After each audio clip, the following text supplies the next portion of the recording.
I hope all are doing good, all are keeping well, obeying all the norms and rules of the government, obeying your parents.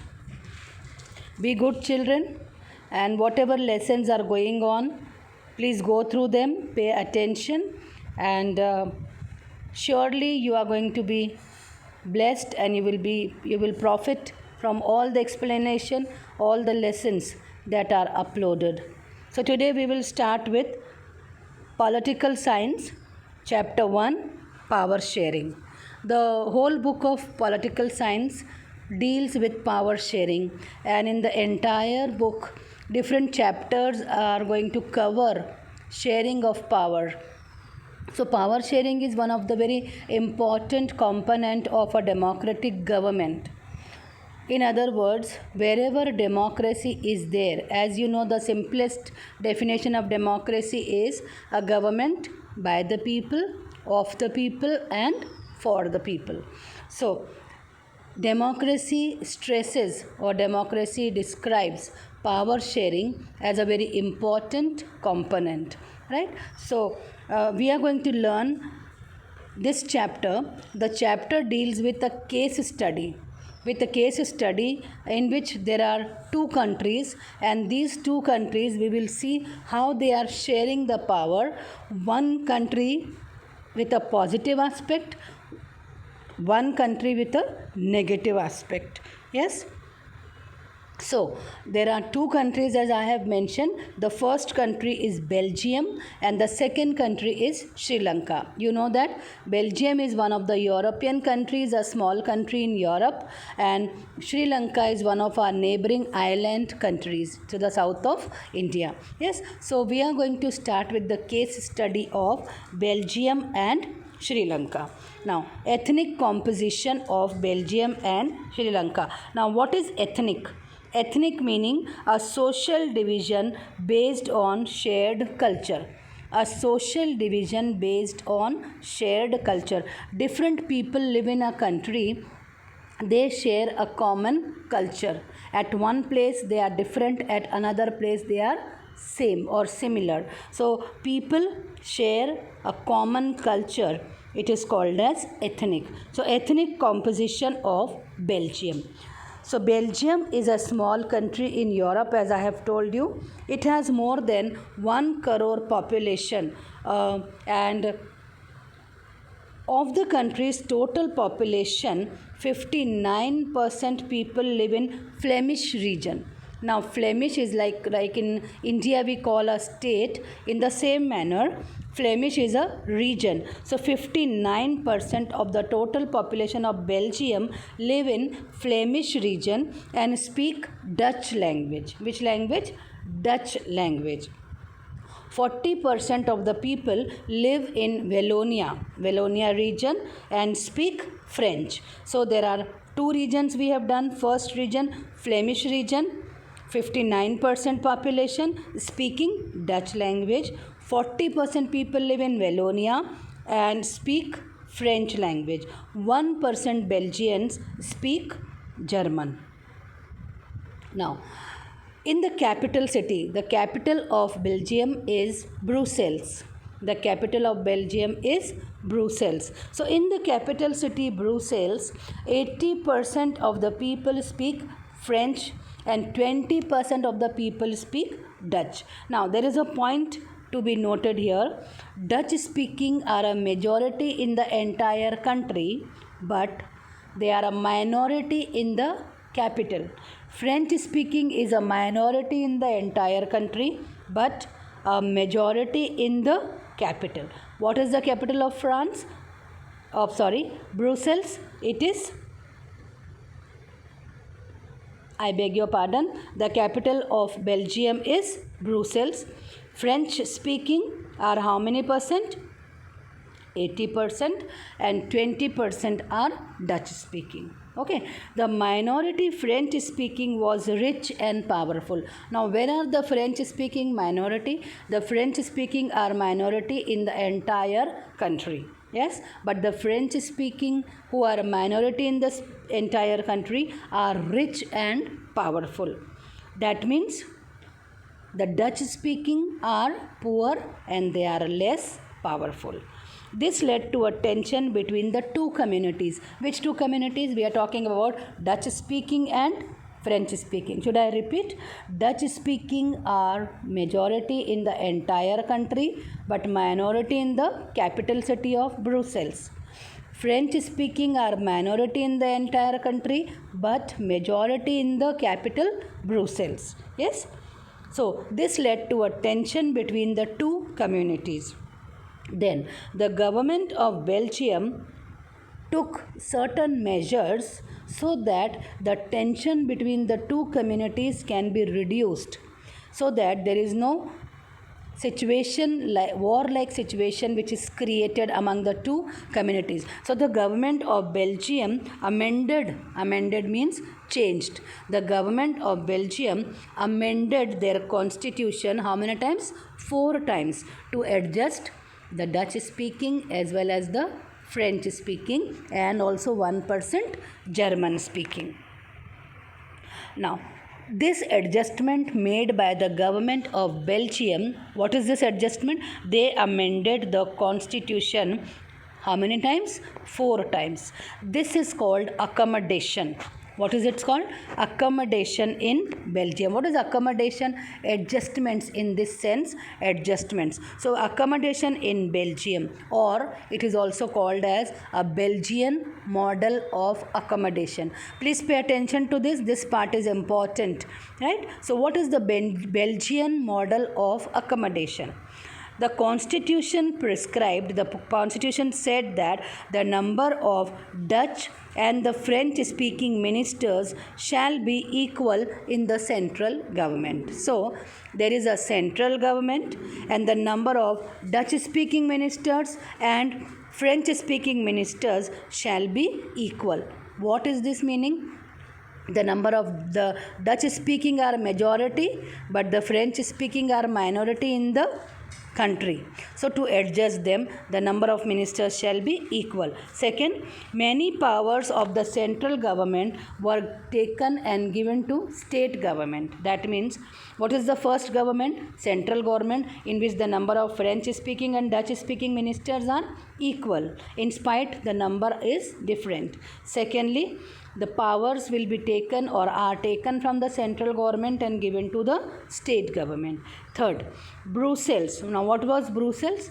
Brussels is the capital of Belgium. So Brussels have a separate government in which both communities, which are the both communities? French speaking who are 80% and Dutch speaking who are 20%. Both communities have equal representation. Now, there is a third kind of government, that is the community government. In this community government, the people of the same community. Now, what are the three communities? Dutch speaking, French speaking and German speaking. People of all the three communities will elect a government and that will be called as the community government. So what are the three levels of government here? Not levels, three types of government here. First is central government, in which the number of French and Dutch speaking ministers are equal. Second is state government. Powers will be taken from the central government and given to the state government. Third is the community government, in which each community, now what are the three communities? French speaking, Dutch speaking and German speaking. Each community will select their own members and it is called as the community government. Now, there is a special arrangement that is for Brussels. Brussels will have a separate government in which both communities, which are the both communities? French speaking and Dutch speaking communities have equal representation. I hope this Belgian model of power sharing is clear to you. It is also called as accommodation in Belgium. Now we will move to another country. What is second country? Sri Lanka. Ethnic composition of Sri Lanka. What is ethnic? Sharing of the same social aspects, right? So ethnic composition of Sri Lanka. Now what is Sri Lanka? It is a neighboring country and island nation to the south of India. Sri Lanka has a population of 2 crore and more. It has diverse population. Now what is diverse population? different population. Now what is this? 74% people are Sinhala speakers. What is Sinhala? Sinhala is the language spoken in Sri Lanka. So 74% people are Sinhala speakers, 18% are Tamil speakers. Now who are these Tamil speakers? Among the Tamil speakers, there are two groups of people: Tamil natives, who are also called Sri Lankan Tamils. How many percent?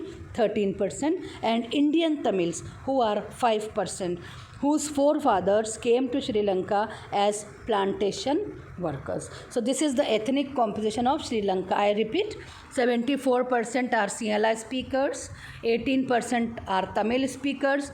Among the Tamil speakers, 13% are Sri Lankan natives, that is the original inhabitants who speak Tamil, and 5% are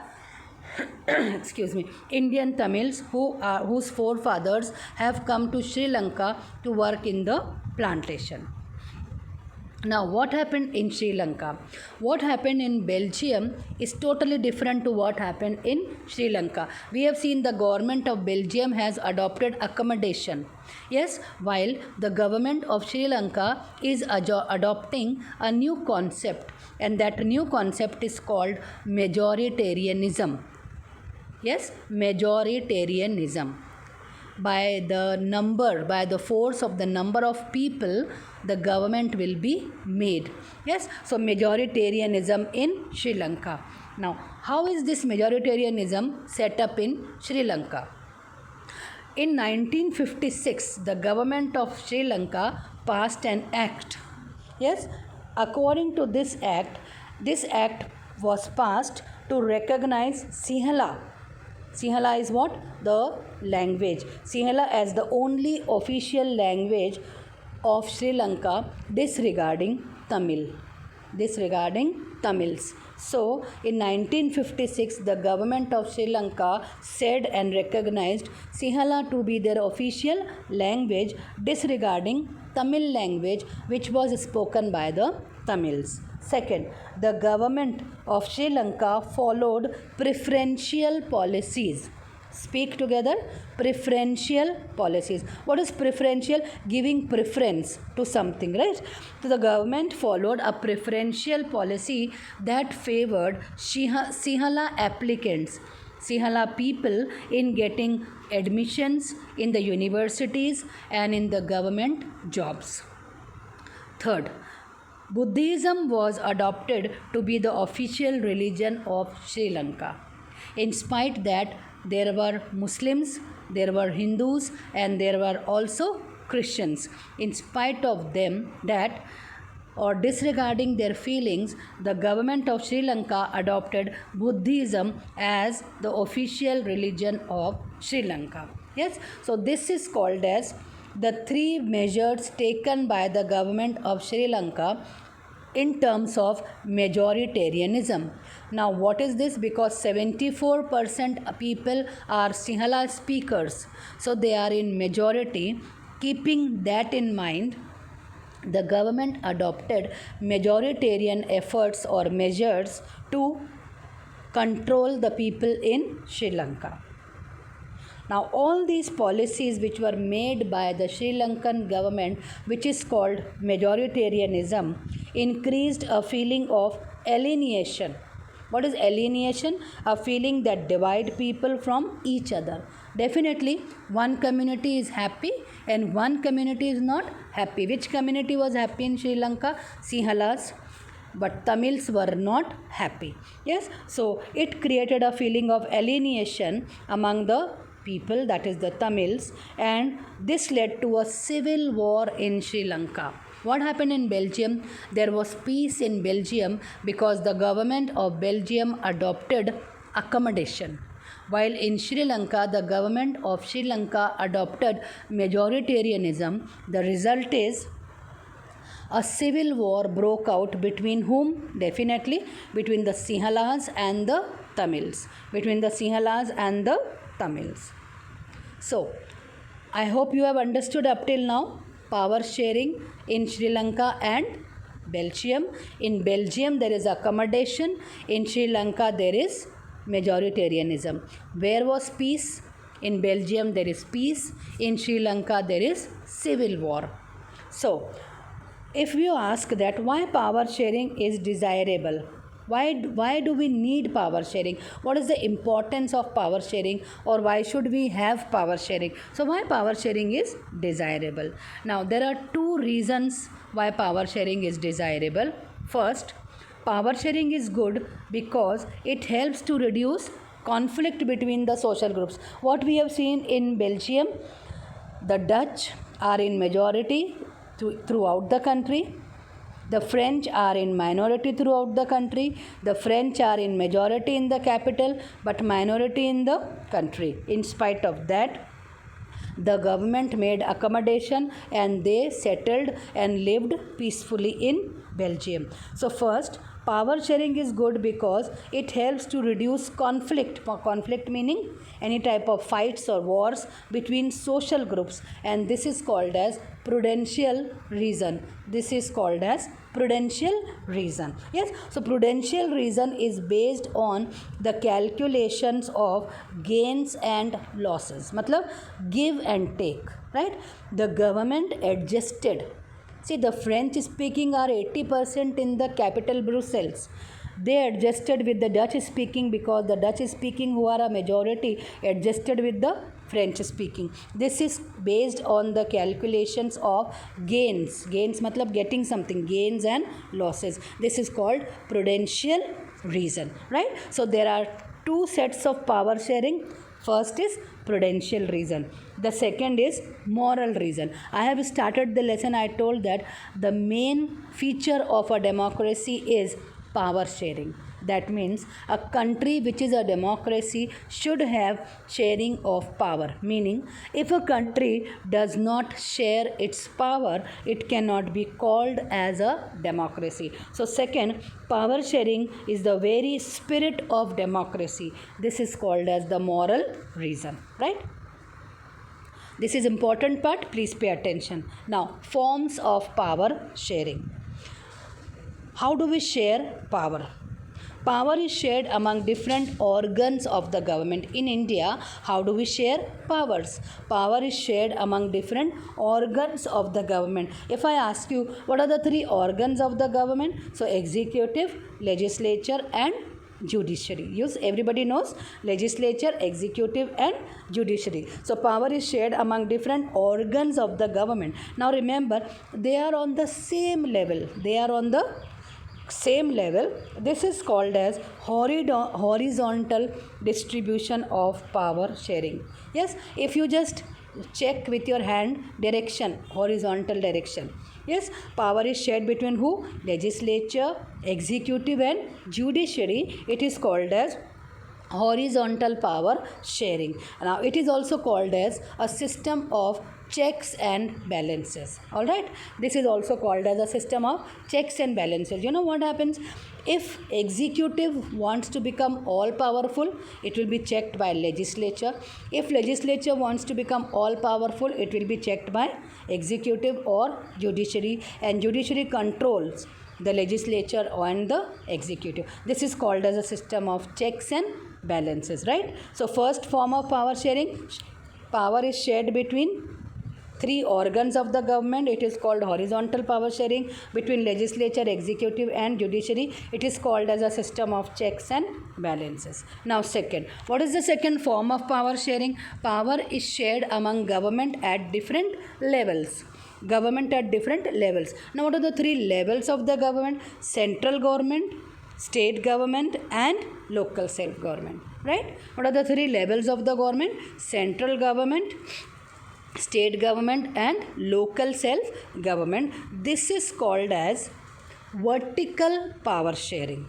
This is called as vertical power sharing. Now this point is repeated here.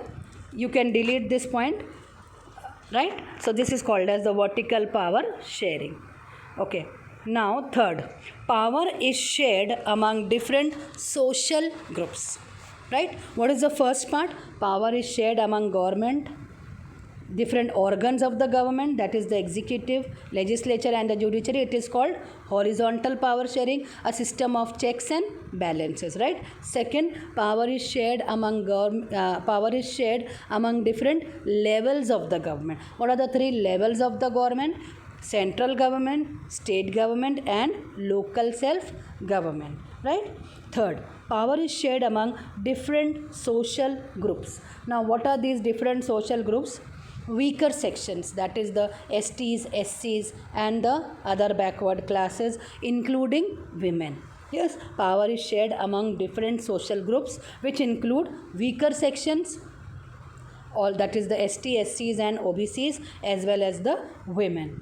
Fourth, power is shared among political parties, pressure groups and movement. You know that when elections are held, yes, for making the government of the country, what happens?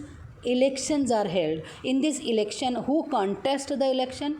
The people, the leaders contest the election, or candidates contest election as per a candidate of a political party. So when a government is made, the power is shared between political parties. So fourth is power is shared among political parties, pressure groups and movements. There are a lot of pressure groups, yes, like we have seen Narmada Bachao Andolan or the Chipko movements. What are they called? Pressure groups and movements. These pressure groups and movements put a check on the government so that the government cannot become unruly and they will be under the control, right? So this is the major part of the chapter, and I hope all of you have understood. Please revise the chapter nicely, go through in the book. There are maps given in the book. You can go through, identify what I have told and